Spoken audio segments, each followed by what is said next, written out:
যা আছে আপনি শুনুন, ত্রাণ দিয়ে কাউকে বলতে নেই, এটা আমরা বলি না, এটা বলবো না। আপনি যে কোনো একজন মানুষকে জিজ্ঞেস করে নিন যে আপনি কি পেলেন।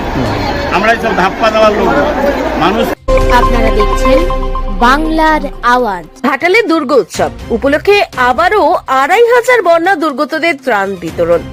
বিজেপিকে কটাক্ষ করে ঘাটাল সাংগঠনিক জেলার সভাপতি অজিত মাইতি বলেন, ১ মাস আগেই এই ঘাটাল বিধানসভায় প্রায় ৮০০০ বন্যা দুর্গতদের ত্রাণ দেওয়া হয়েছিল। অজিত মাইতি বলেন, আমরা সর্বদাই বন্যা দুর্গতদের পাশে ছিলাম, আজই থাকবো। কিন্তু বিজেপি কি করেছে বলতে পারবে? ঘাটালের মানুষ বুঝে গেছে যে বন্যা দুর্গতদের পাশে ঘাটালের সাধারণ মানুষের পাশে তৃণমূল কংগ্রেস আছে। অজিত মাইতি আরো বলেন, আমরা ত্রাণ দিয়ে বলি না, যে কি কি দিয়েছি সেটা বলি না, আমরা শুধু দুর্গতদের পাশে থাকার চেষ্টা করি। আর বিজেপি শুধু সাধারণ মানুষকে বোকা বানানোর চেষ্টা করে। তফাৎ হচ্ছে এটাই।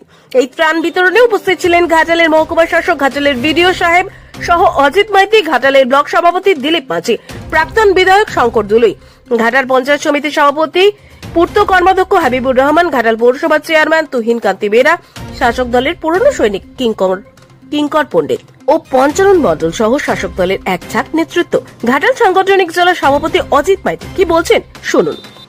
বন্যা দুর্গত এলাকায় দিচ্ছি। দেখুন, এই যে যারা বকবক করতো না, যে বিরোধী রাজনৈতিক দলগুলো, গত ১.৫ মাস ধরে যেভাবে পশ্চিমবঙ্গ সরকার, মাননীয় মুখ্যমন্ত্রীর প্রশাসন, যেভাবে ঘাটালের এসডিও, মেদিনীপুরের জেলা শাসক, মেদিনীপুরের এসপি, ঘাটালের ওসি, যেভাবে ঘাটালের মিউনিসিপ্যালিটি, যেভাবে ঘাটালের পঞ্চায়েত সমিতি, যেভাবে আমরা জেলা পরিষদ, যেভাবে আমরা বিধায়করা যেভাবে ত্রাণ বিতরণ করছি, এটা একটা অভিনব কায়দা।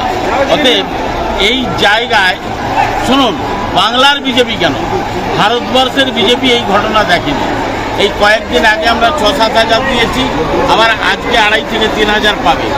মানুষ খুব খুশি যে তৃণমূলের সরকার মানুষকে বিতরণ করছে ত্রাণ, এবং পুজোর আগে এই যে মানুষকে সুন্দর ত্রাণ দেয়া হচ্ছে, এটাতে মানুষ আরো বেশি খুশি হচ্ছে। কি কি থাকছে? ঘাটাল থেকে নকিবুল ইসলামের রিপোর্ট। আপনারা দেখছেন বাংলার আওয়াজ।